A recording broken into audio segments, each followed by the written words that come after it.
If you're joining an MHS webinar for the first time, I'd like to let you know that MHS is the first historical society in America. We were founded in 1791 and have been an independent nonprofit institution dedicated to collecting, preserving, publishing, and sharing our state and our nation's history for the past 229 years.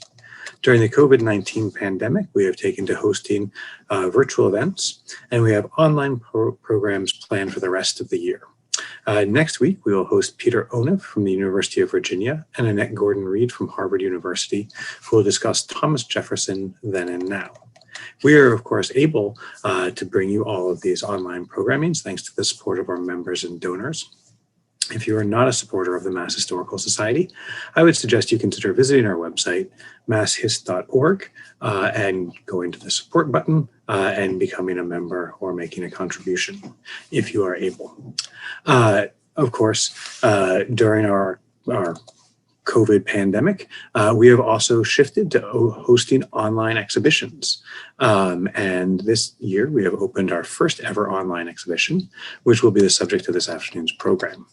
Today we are joined by Peter Drummey, who is a Stephen T. Riley librarian at MHS, and was the curator for our exhibit, Who Counts? A Look at Voter Rights Through Political Cartoons. Peter is going to walk us through the exhibition, including some items which may not have been included. So without further ado, I'm going to turn this over to Peter Drummey. What I plan to do this afternoon is to show you not so much a tour through our virtual exhibition. That would be better done by the people who designed and built it, telling you about how it works, but give you a sampling of the things that are in it and talk in some depth about those things. And then, as Gavin suggested, at the end, if we were doing this not as a virtual tour, I always like to be able to show some things that didn't fit into the exhibition for one reason or another, and I'll do that at the end. What I'm going to do is start at the beginning, the homepage for the exhibition, which is divided up into illustrations, cartoons that either support the idea of enhancing or enlarging political rights through voting, or elements that prevented political activity, voting, through corruption, ballot box stuffing, and then some of the encumbrances on voting in the United States. And here I'm thinking of gerrymandering and the Electoral College. I'm putting these things together in my display. It's also the case that in our exhibition, we have really two exhibitions. We have Who Counts, an exhibition about voting rights seen through political cartoons. And then we have adjacent to it, or in addition to it, a cartoon biography of Thomas Nast. These are separate at our website, but what I've done is embedded Thomas Nast right within my display. I'm also not really doing justice to the exhibition because being technologically inept, I'm showing you a series of screenshots and images from the exhibition rather than moving through the live exhibition that you would see through our website. And that means that I'm going to show you some specific things, but not going to be zooming in on details, the things that I picked out in advance to look at. So I'll start at the beginning, that is deciding how you, before we settled on the idea of talking about voter rights through political cartoons, our first impulse was to, in fact, build an exhibition on the history of political cartoons in America. And they really start with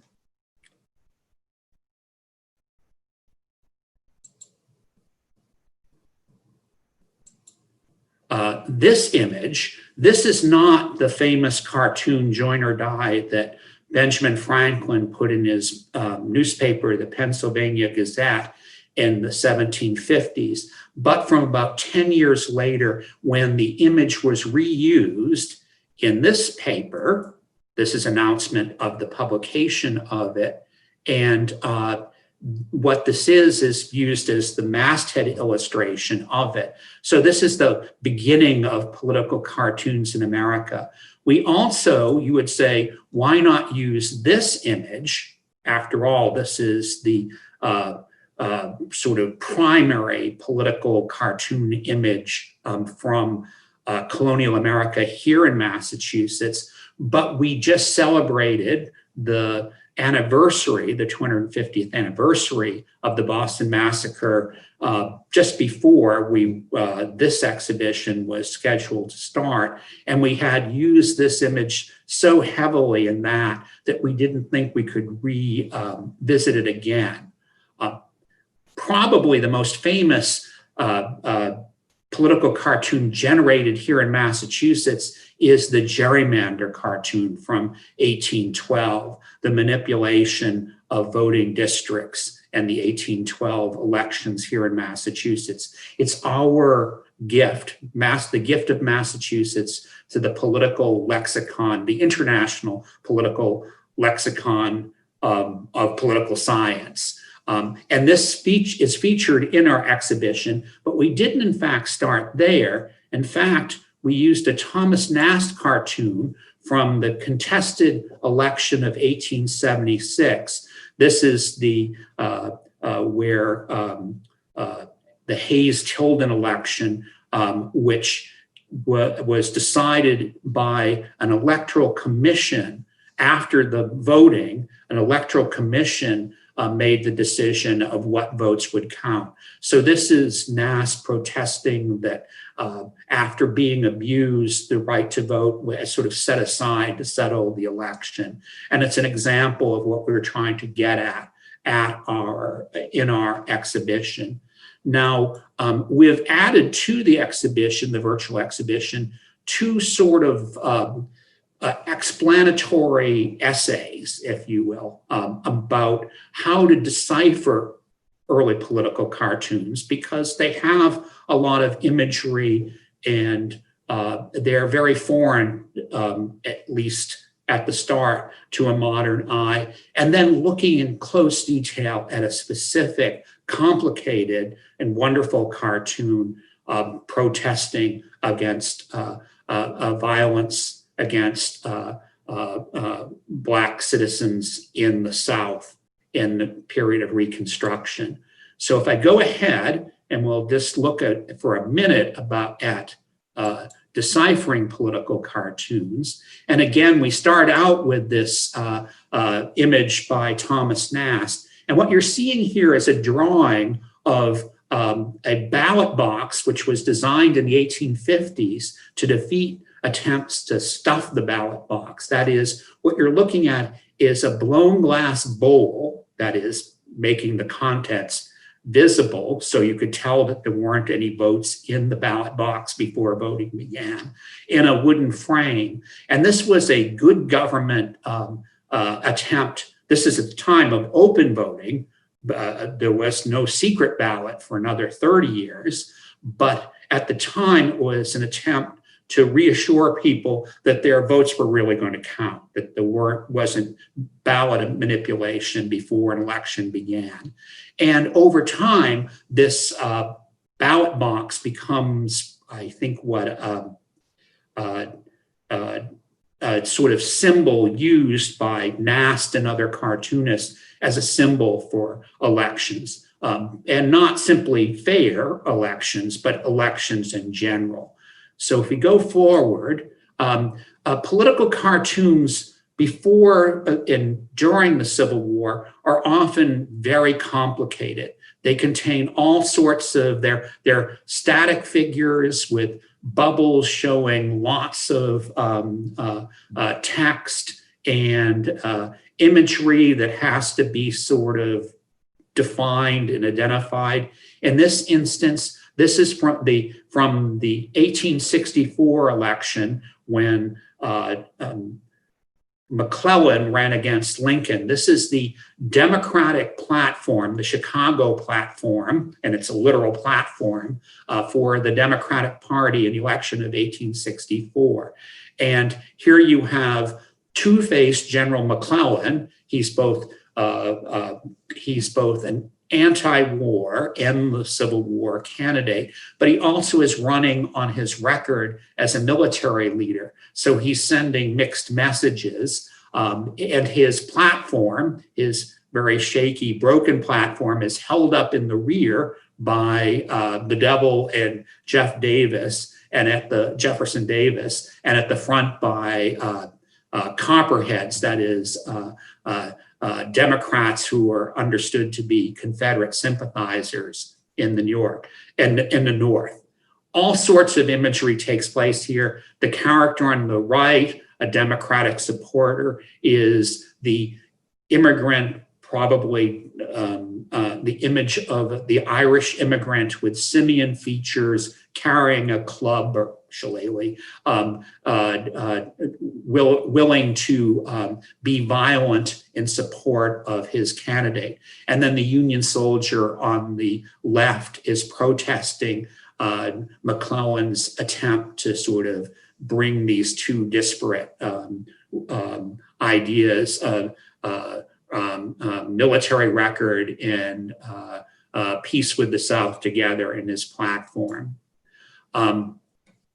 Here's a wonderful image of Boss Tweed, the sort of epitome of political corruption. The Tweed Ring, the Tammany Society in New York, the seat of political corruption, is the striking example of how, by manipulating the ballot, and there's the ballot box again, it's not so much who is voting, but how the votes are counted that's going to determine the outcome of the election. And Nast, in depicting Tweed, worked on this image so that he could finally characterize it as, here in this example of the animate money bag with all of the physical, the pear-shaped figure of Tweed, his sparkling diamond stick pin, reduced this into a recognizable image where he didn't even have to draw Tweed's face in to be a recognizable figure. But these are the things, characterization and animal imagery. Nast is responsible for popularizing the donkey or jackass as the symbol of the Democratic Party. That was a pre-existing image, but he also is the person who introduced the elephant as the symbol of the Republican Party and carried that forward. He's also completely capable of stereotyping his opponents. Here's the example of the ignorant Irishman drunken Irishman who is sitting on a barrel of gunpowder with a lighted torch in his hand. This is, in fact, an image that Nass borrowed from John Tenniel, the British artist and illustrator who had drawn essentially the same cartoon. In the 19th century, you have that happening as well, where one cartoonist will pick up and use, really plagiarize an image or a cartoon from elsewhere and repurpose it for specific, to use as to address a specific political idea or controversy.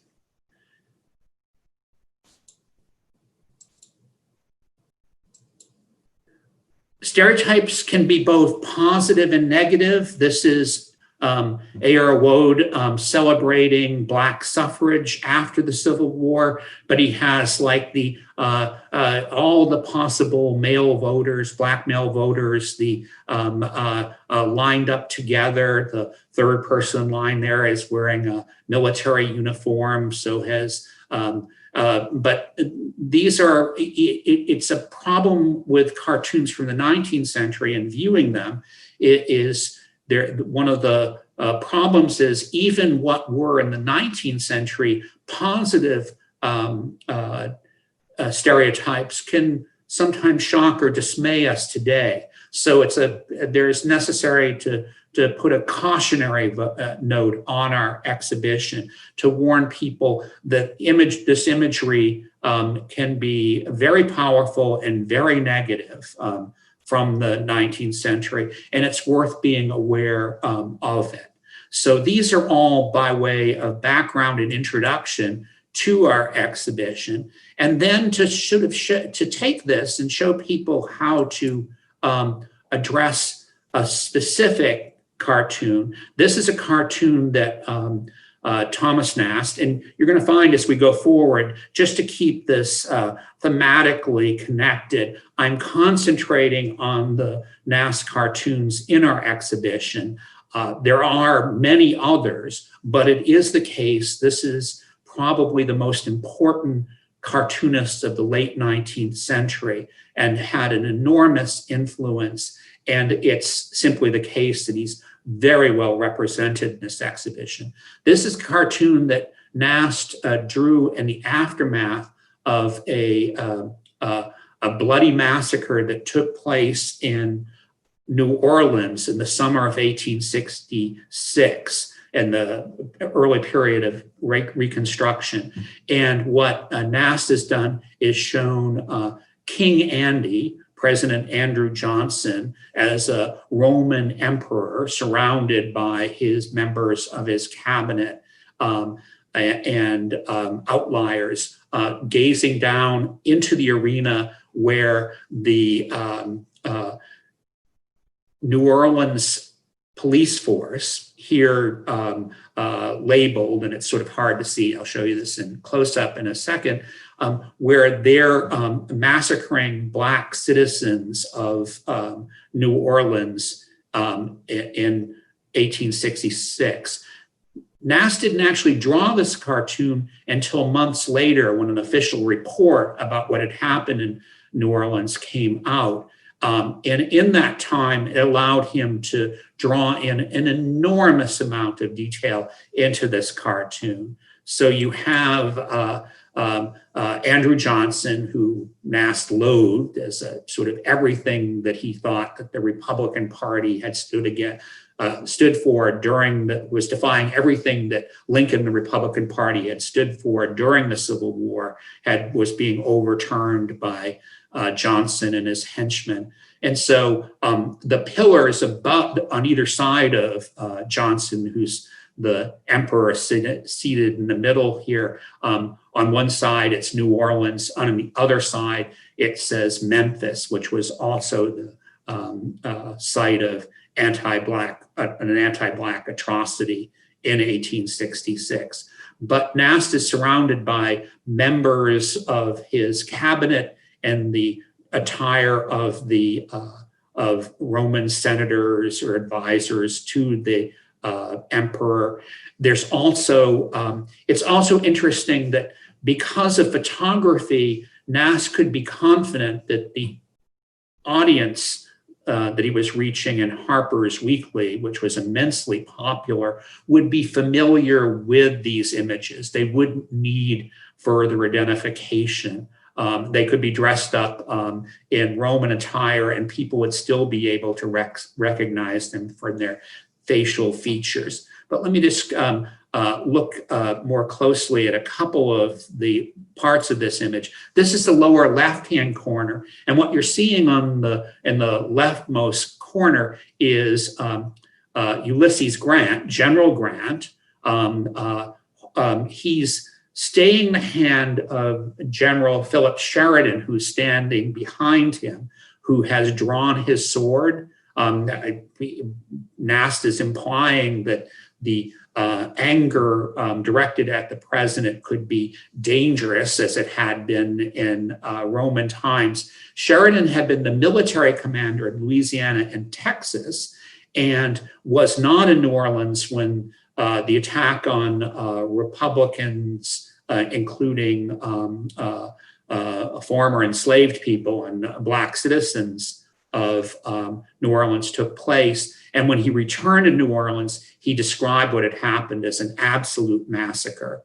And so Nast, who is a strong supporter of the Republican Party and a great fan of General Grant, shows them as shocked and dismayed by what had happened, but the wiser hand of Grant checking that of Sheridan.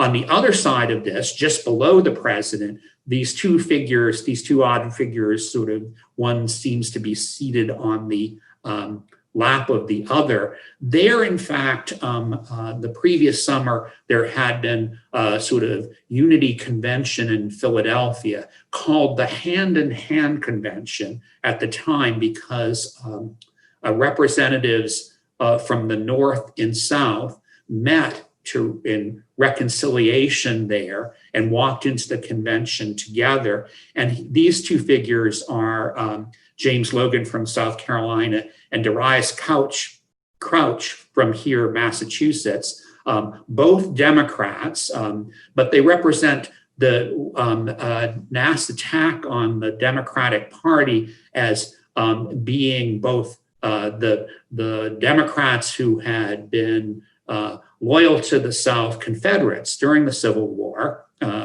Logan, and Democrats who were concealed sympathizers with the South, the Copperheads in the North, the alligators and the Copperheads. In fact, the helmet, you can't see very well in this image that Crouch is holding, has the alligator as its crest, but on the front of it, it says Copperhead and has these two parts of the Democratic Party, sinister parts, joined together. This is not really fair to Crouch, who had been a Union officer during the Civil War, but nevertheless, it's Nast is using every inch of this to bring things to the attention of his audience. It would be, I suppose, you would have to pore over this to catch all these details. This is the lower right-hand corner of the same cartoon, where, again, the Black citizens of New Orleans, men and women, are depicted as Christian martyrs being massacred in the arena. And this is a large cartoon, a full-page cartoon, but nevertheless, in Harper's, which is a large format illustrated magazine, but nevertheless, even the figure on horseback in the arena, that's Mayor Monroe of New Orleans. He's clearly identifiable if you look at the figure closely, and his Roman soldiers, the New Orleans police, are carrying shields that bear the insignia Monroe Police, former Confederates who have been recruited into the New Orleans police force during Reconstruction.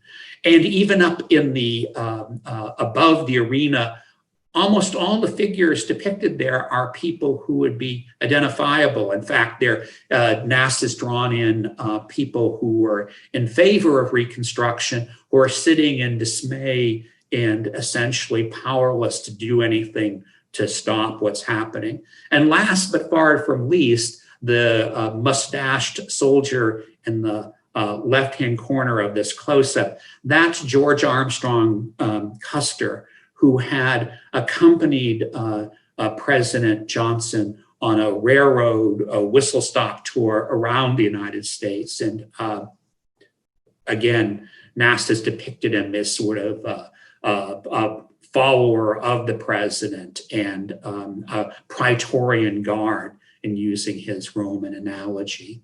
But in a single cartoon, there's an immense amount of information and things going on. Not all cartoons, of course, from the 19th century are detailed like this, but this gives us an opportunity. And on our website, you can pull this up and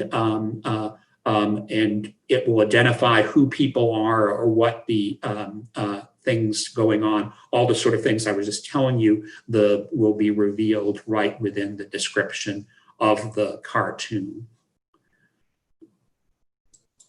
Now, I just want to, just a brief aside to talk about this cartoon biography of Nass that accompanies the exhibition. And we had the good fortune of Paul Zepp, one of our speakers, a former Globe cartoonist, a Pulitzer Prize winner, providing us with this portrait of Nass that we've used in the introduction to this. This is the Boston area cartoonists that we've are drawing for us images from the life of Thomas Nass, showing his life and career, starting out as an immigrant child from Germany and precocious young man in New York, soon recognized for his talent, but following his career through I can't show all of this to you. It's very interesting. Again, remember that this is separate from the Who Counts exhibition, a parallel exhibition, but they're linked one to the other at our website. But I just thought I'd show you a couple of examples of what this looks like.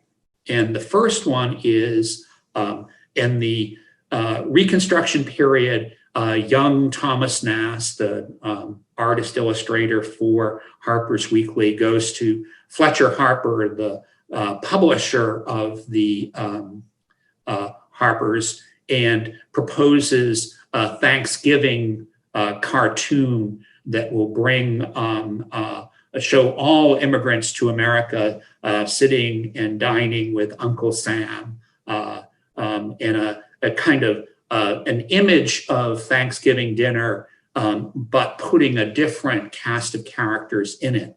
And this is the cartoon that's based on, Uncle Sam's Thanksgiving dinner, where Uncle Sam, a very young Uncle Sam, at one end of the table is carving, while Columbia at the other end of the table also serves as host. People have pointed out that Nass drew many familiar political and public figures, but in his cartoons, the allegorical figure of Columbia or freedom or New York, the spirit of New York, is almost always someone who bears a striking resemblance to Sally Edwards Nast, Mrs. Thomas Nass, that he has a character that he repeats again and again. Again, this is a cartoon with a lot going in it. You have both this support for universal suffrage and self-government. You have Nass heroes, Lincoln, Washington, and Grant on the wall behind the diners. And then over in the corner, you have Castle Garden, the entry point for immigrants in New York, with welcome emblazoned above it. But this is at the time of the passage of the 15th Amendment, which was, of course, not universal suffrage, but nevertheless is an opportunity to show this very hopeful moment. And the cartoon that E.J. Barnes, and here she is in a brief biography that's attached to this, that she drew, is based upon showing Nass' career in terms of this actual cartoon. And we show both added to it for contextual information, the cartoons that these cartoon biography were based upon, and that are in almost every instance embedded in the modern cartoons themselves. And I'll show you just one more. And this is, Nast was ferocious in his advocacy. He hit his enemies between the eyes. And this is a really good example of what this looked like. And if you see here in the background above Nast's head is one of his own cartoons. And if we go to the next slide, you'll see that that's of his great nemesis here at the local level, Benjamin Franklin Butler, who Nast had started out praising during the Civil War. Butler was a Union general, a political general during the Civil War, but he was so corrupt and so unashamedly ambitious that he, and so wonderfully available for caricature. His photographs of him look like caricatures even before a cartoonist gets to work on them. And many people drew Butler, cartoons of Butler. But here, at a drawing for a national publication, Harper's, but referring to the things here in Massachusetts, genie-like Butler escapes from the bottle. And this is a reference to Butler was a terrible commander during the Civil War, and his army towards the end of the war was bottled up on a peninsula in Virginia. So bottled up Butler escapes to threaten infant Boston in the cradle of liberty. So again, there's a lot of going on in this cartoon, but this is the sort of bread and butter of Nass' cartooning career. It's also the case that Nass drew in some issues of Harper's, he would have cartoons that competed with each other, multiple cartoons about sometimes the same topics, but sometimes a whole range of topics. But he was willing to go afield from a national or New York politics when the subject was simply too delicious. And here's the artist who drew this cartoon of Nass drawing Butler, Sam Cleggett, in his own biography.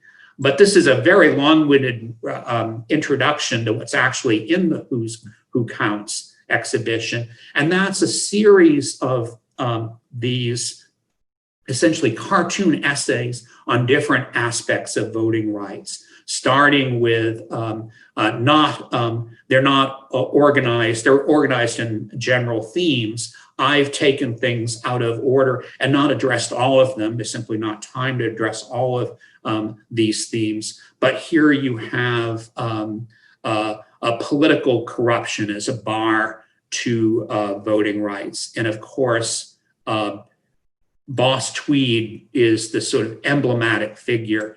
And in this long crusade that Nast did through his artistry in Harper's, he simply continued to attack and attack. And here you have an example where he uses that same theme of the Roman arena again, but here it's Boss Tweed as the Roman emperor gazing down, where the Tammany tiger, the emblem, and this was the actual emblem of the fire companies associated with the Tammany Society, had a tiger emblem, but Nast made it this sort of symbol of the power and danger of political corruption. So here you have the Tammany tiger has torn to pieces. Here in the foreground, the symbol of America, Columbia, mauled, and you can see the broken ballot box just behind her. And then further away in the arena, the Tammany tiger has destroyed also justice and commerce. This is right before the 1871 elections in New York, and almost all these cartoons repeated the same phrase. It's the Tammany tiger loose. And then almost all are captioned, what are you going to do about it? Faced with this, what are people prepared to do? And so this was at the heart of what Nast was writing about in trying to defeat this.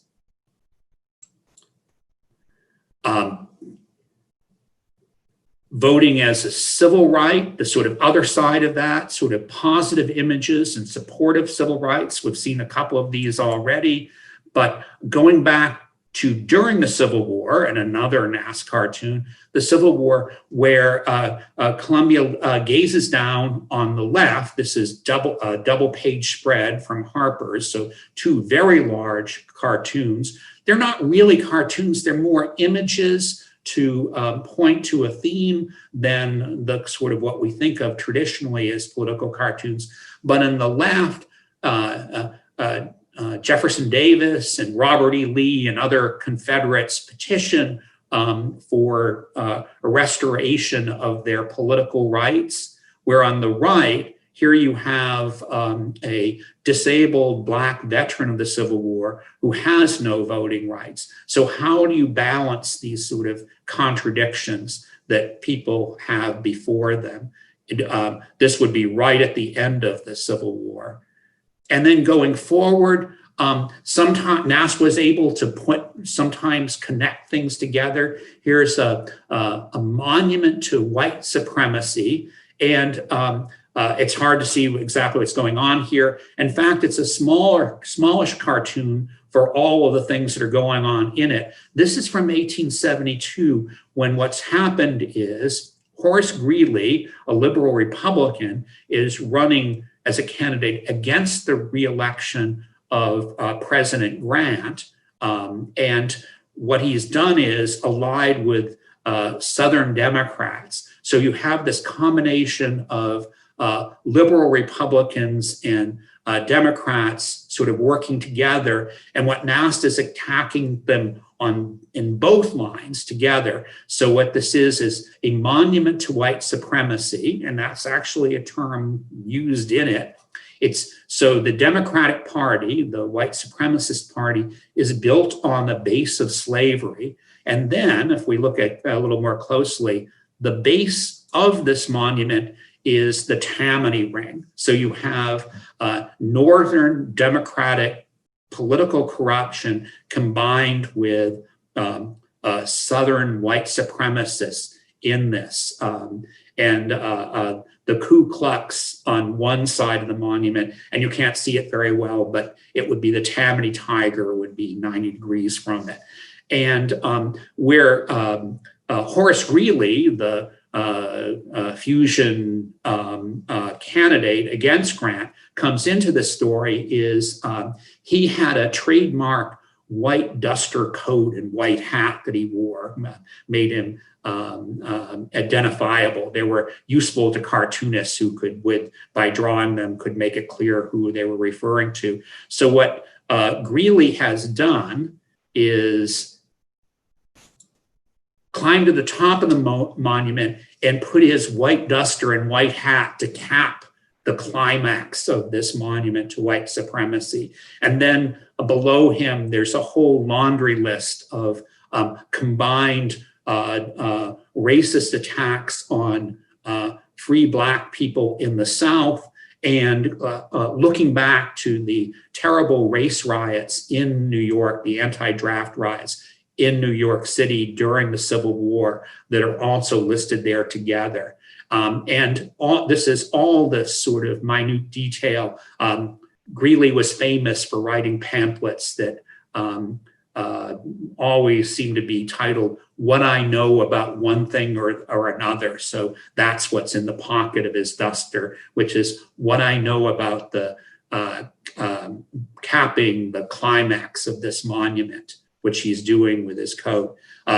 Greeley felt this assault, this cartoon assault, is credited with saying during the course of the campaign, he didn't know whether he was running for president or for the presidency or the penitentiary.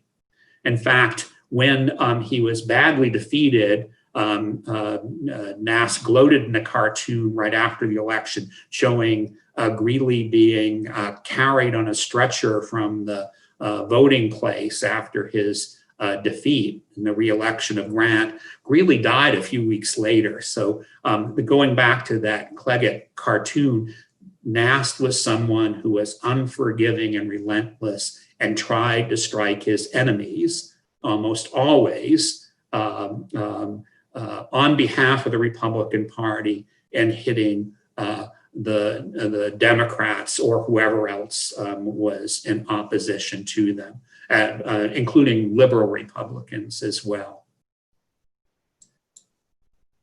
And the gerrymander, we've gone through, talked a little bit about this already. One thing we've added to this is I think there's sometimes the gerrymander cartoon can be seen as a sort of stylized image, which by adding head of the monster and wings to it and claws, it really is. But the talented Laura Wolf of our staff has picked out the towns that represented this senatorial voting district in Essex County. This is in state elections in 1812 to show what the cartoonist was getting at, Tisdale, the cartoonist, was getting at. The gerrymander first appeared as a newspaper cartoon and then as a broadside and used again and again. In addition to these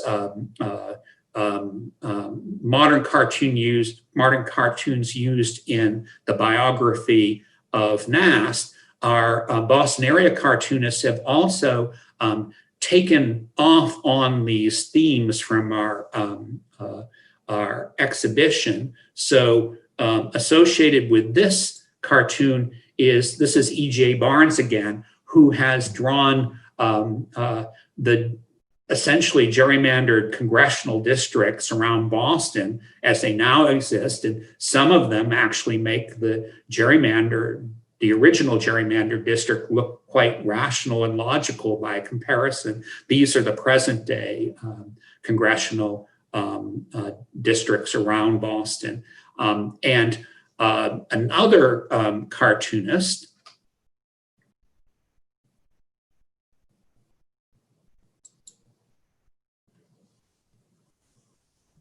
this is David Friedman, who perhaps predicting how urban flight, the COVID cola, would destroy the kind of perfectly engineered gerrymandered districts in Massachusetts by imbalancing them.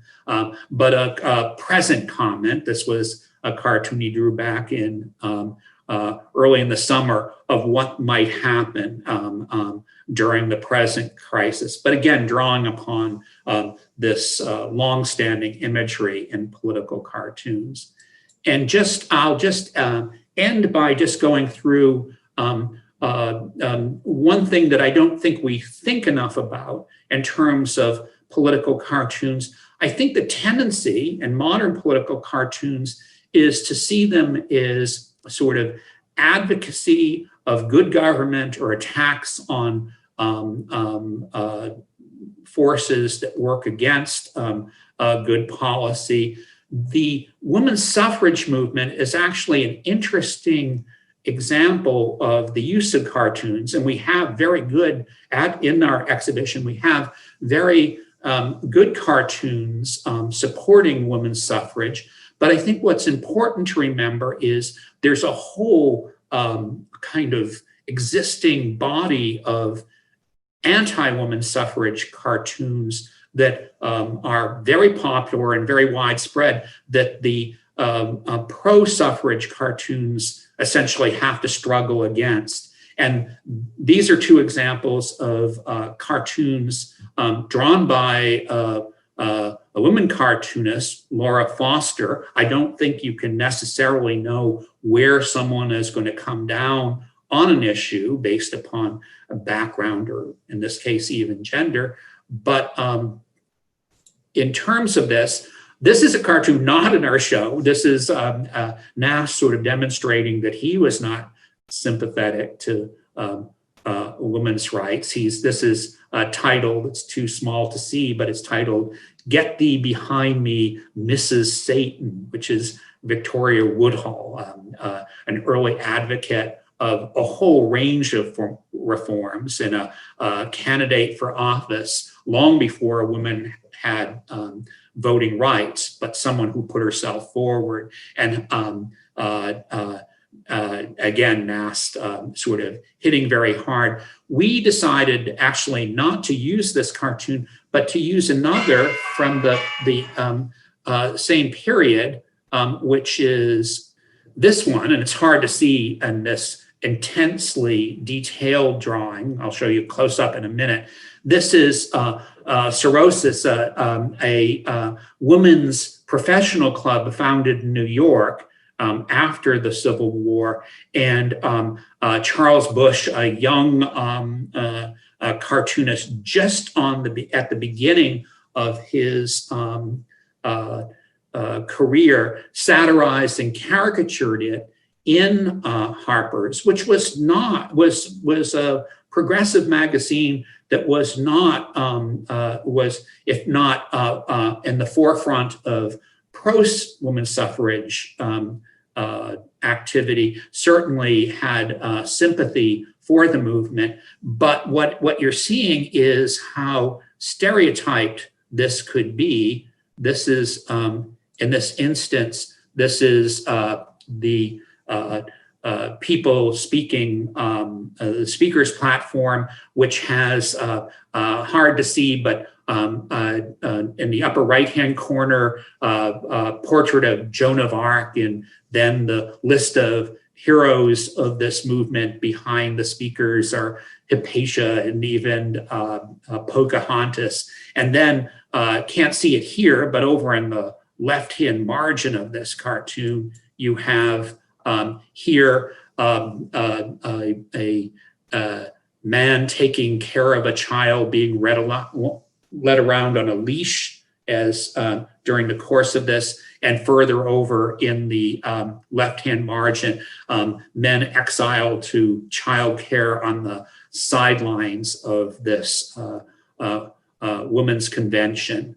But this is the tenor, this sort of satire and criticism that's going on, is what women at the beginnings, and actually throughout the women's suffrage movement, had to sort of struggle against, was this depiction of them.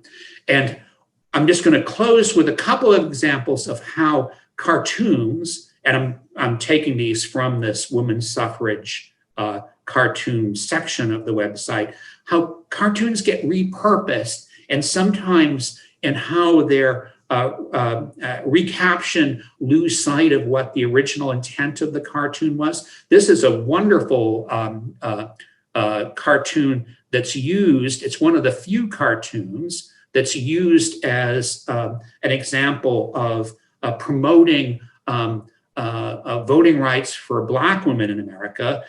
But the interesting part about it, it originally appeared and as a cartoon that didn't directly relate to women's suffrage. What it did was it sort of showed that in defense of her children, this Black woman has to wield the Constitution, the federal Constitution. And this is before the Women's Suffrage Amendment, the 19th Amendment, against segregation and Jim Crow, these harpies descending upon her. But what it really points to, this accommodationist fleeing in the background, not someone who's trying not to upset what's going on in America. Sort of, it's both within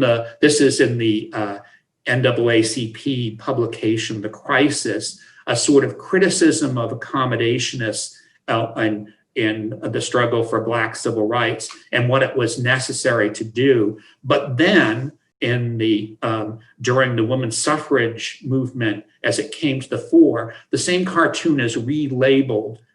It goes from being Woman to the Rescue, its original caption, to being What Voting Rights Mean to Black Women, essentially. And just one more example, which is this one. This is the Laura Foster one of the Laura Foster cartoons that began with. And this is not that the that changes its meaning.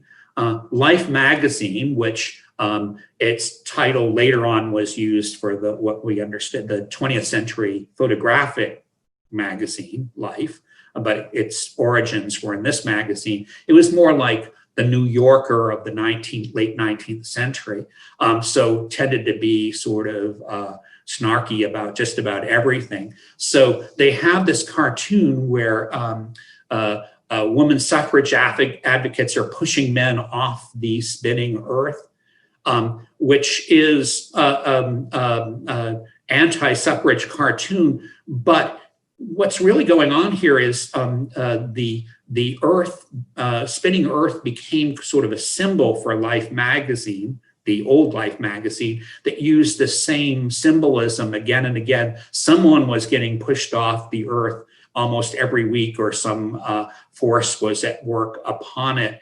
And this cartoon, which is titled Make Way, and Get Out of the Way of the Women's Suffrage Movement, was reused in Life and recaptioned The End of Man. So you have, and used as a sort of an advertisements for Life magazine. So you have a magazine that's not explicitly anti-suffrage across the board, but this kind of biting satire is just too convenient and available not to make use of across the board. So here I've rushed through a lot of things and told you probably more than you want to know, but I think it's a sort of an introduction to our exhibition and what we're trying to do in it. And I will promise you that there's much more on the whole range of topics we discussed. And again, there's a sort of bonus of we'll next week put more cartoon imagery at our website to mark the coming election by pointing back to not really a question about voting rights, but the question, I'm just going through this wonderful information about, because I really want to end here. This is going back to Nass, the 1871 campaign in New York, where the Tweed Ring was finally overthrown. And here you have the wonderful imagery of Columbia, who's actually wearing a headdress that says NY on it, because what she's saying is, and the outcome of that election, the overthrow of the Tammany Ring, and you can see there the leaders of Tammany being crushed beneath the ballot box. She again goes back to this sort of wonderful use of that term that Nast used again and again in terms of the effect of elections. She, as New York, says, now you've seen what I did about it, that is the successful outcome of the election in New York, go and do likewise. And there I'll end and be happy to take any questions in the few minutes that I've left for you. Or you can always get in touch with me directly if you have a question about this or a question about what I've shown you. Well, thank you, Peter. And we do actually have a number of questions. And considering the time, I think that I can actually combine the first two. So the first question was, do you have a sense of how long it took Nast to come up with the concept of and draw his cartoons? The level of detail is remarkable, and he must also have had a great mastery of all news relating to these issues. And the second question, which is also related, says, how well was Nast educated? Was he typical of other cartoonists of the time? It seems like they needed to know classical history to make all of these connections to Rome, etc. Well, I'll go this in backwards order. Nash was essentially self-educated. He had very little formal education. He was, I guess, an autodidact. He was a voracious reader. He was at the heart of political activity in New York. So this was largely a matter of a self-education, and he works so rapidly. That's the striking thing about it, because I don't want to go too far down this road, but what he's doing is he's making a drawing. That drawing is drawn and reversed and then engraved on in wood to make a woodblock engraving. And in fact, because many of his cartoons are large, the wood blocks, it was not a single block, but a series of blocks that could be connected together to make a single block, so that different engravers could work on different parts of it. There are cartoons that he took a long time doing that show a lot of fine detail. The anti-Andrew Johnson cartoon is something that he probably held for several months. We had a lot of time to work on that because he knew that there was a report going to come out about the massacre in New Orleans.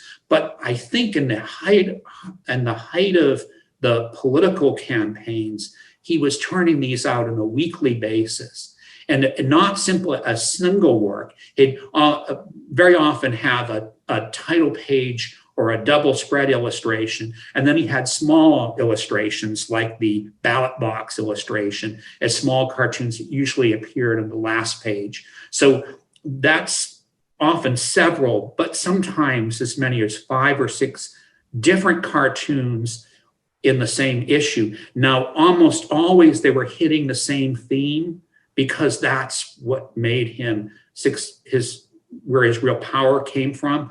All that detail and harsh attacks, but then repeat it again and again to drive home his point. There's 2 other questions which are also very easy to find, which are both about Nast. Both ask if Nast was ever in danger because of his bold and clear identified drawings. The other person tweaked that slightly and just asked if he was threatened with physical harm by Boss Tweed specifically. Yes, this is, and I'm taking directly from our recent speaker, Fiona Hallerin, who's written a brilliant biography of Nast, and she recounts how he moved his family to New Jersey because while he claimed that he was willing to stand up to Tweed and the Tammany Ring, he thought that his family should not be in the line of fire or subject to attack. I think in a way, what was the Tweed Ring had more than the danger of physical violence, because they controlled contracts in New York. Harper's and Harper's Brothers, the kind of publishing part of the enterprise, lost its contracts with the city of New York, so they could bring financial pressure to bear. They also, Nast recounts being, because of the way Tammany worked, a lawyer coming to see him that sort of implied that almost any amount of money would be available if he were to take a vacation in Europe during the upcoming political campaign. There was almost like no number that could not be drawn upon the checkbook. And Nast claims, did refuse. He was very successful during on through the 1880s in his career. Harper's not only paid him very well for drawing cartoons, but they paid him a very substantial amount of money to not draw cartoons for competing enterprises. So we had a question from Stuart, who said, in your opening, you seem to refer to Electoral College as anti-democratic. Did I hear you right? What did you mean? I think that, Stuart, I would point out that one great resource for that would be to look up Alexander Kesar, who's at the Harvard School of Government. He has a book called Why Do We Still Have an Electoral College? And we hosted a program with him a couple of years ago, which is videotaped on our, there's a video of it on our website if you'd like to visit that. But I don't know if you would like to comment as well, Peter. Well, I think we were, what we were doing was showing that, that the Electoral College is essentially archaic in terms of where it comes from in a sort of compromise within the federal Constitution, and has, in terms of being anti-democratic, I think it's if you think of democracy as everyone's vote counts, it's still disproportionate. That is, that this is a combination of its design and how it's been used. So a relatively small number of voters by winning, essentially, if you won states with half the electoral votes by one vote each, you would win the national election. And that, I think that's what we're trying to get at. And I'm trying to get at the fact that but to your questioner's point, this was not something that was necessarily seen as being anti-democratic in the 19th century. Nass refers to the Electoral College in cartoons, but not to protest it. It simply exists, and that's how we elect our presidents. That's something that I think if you look at our website, we have modern cartoons, which are much more directly aimed at the Electoral College in recent cartoon drawing. So there's a more of a comment and question from Denise, who said, well, she says specifically, I don't have a question, but I wanted to say how ironic it is that Columbia, the symbol of liberty and justice, is a woman, and women were afforded neither. So it's a reflection on that. Yes, that's a really interesting point. That it's striking to me how this image, how powerful this image became in the 19th century, and how it was almost completely separated from its origin. It's part of the origin story, that the image of America sort of moved from being in early illustrations Native American and Indian maiden, and transformed into this neo-Roman goddess over time. I also think it's this wonderful that Nast, who could very cleverly capture identifiable people in just a few strokes of his pencil. He had this one person who very close to him, who he drew upon for this imagery of women almost universally. Great. Well, thank you very much for the talk. It was a great talk, and it's a really wonderful exhibition. I hope people will take the time to sift through it. And I don't know if you have any final comments or.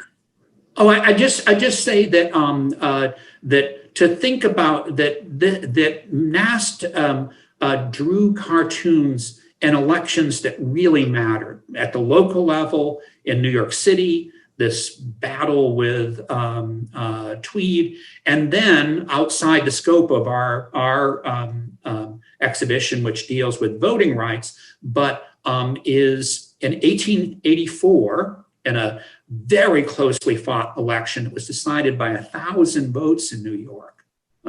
Again, therefore, the Electoral College votes of New York wins the national election. No matter what the popular vote, but how Nast was understood at the time in this very closely fought election to be a person who could influence the outcome of a national election.